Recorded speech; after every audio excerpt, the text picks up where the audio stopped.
I never intended on becoming a disability advocate. In fact, I deliberately avoided it, but I simply can't turn a blind eye to the immense problems that people with disabilities face. Hi, I'm Tyron Harding. I'm a professional speaker, and normally I give talks and workshops about overcoming adversity and trauma. But lately I found myself speaking about disability, equity, and inclusion a lot. While trauma is my passion, disability is my community service. I want to change things for the better. 5 years ago, I was shot and paralyzed during an attempted home invasion. Before that, I did not know anything about people with disabilities, also known as PWDs. And what I learned and experienced was a shock. Something I want to point out. I am not particularly woke.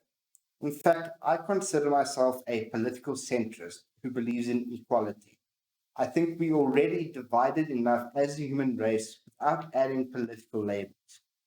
I am just someone that has seen too much wrong being done, and I can't stay quiet about it anymore. The way people with disabilities are excluded is appalling. In my previous video, I mentioned that buildings have been legally required to have access ramps for the last 40 years. And believe me, many places don't. This is just the beginning of the issues that face people with disabilities. If you think about the most marginalized groups, the most vulnerable, know that the disabled in those groups are the ones that are the worst off. If a community struggles to look after themselves, they're often not equipped to look after their people with disabilities. An example of a defining aspect is whether a person can walk. If they can't, only 60% undergo high school education. What do the other 40% need in order to attend school?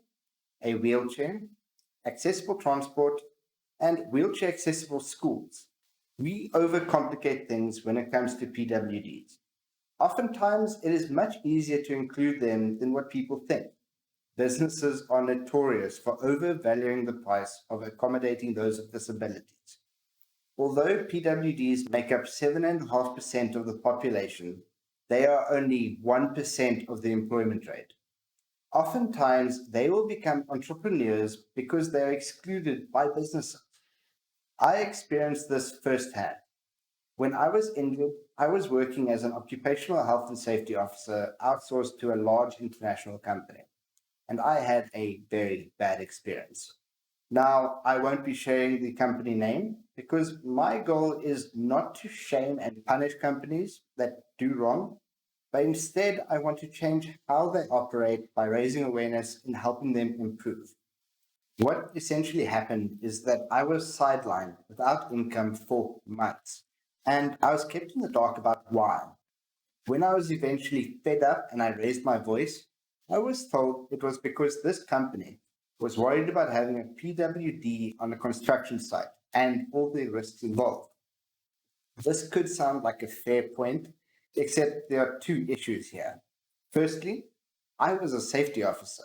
My job was literally to mitigate and reduce the risks for the staff on these sites. I think I would know best how to mitigate my own risks. Secondly, they never opened up a discussion with me about their concerns. There was no dialogue where we could talk it out. I was just given the mushroom treatment, kept in the dark and fed crap. Honestly, this experience hurt my confidence as a safety officer, and I left the construction industry because of it. Now, I want to help businesses in finding better ways of handling PWDs so that others don't go through similar experiences. I found a career that I love as a speaker and trainer. I can now use this platform to raise awareness about the issues faced by PWDs. I don't expect to change the world, but with every company that my partners and I help, it means more employment opportunities for PWDs, fewer dependence on our already struggling social security agency, and a more inclusive society. Everybody wins when we include people with disabilities in our economy.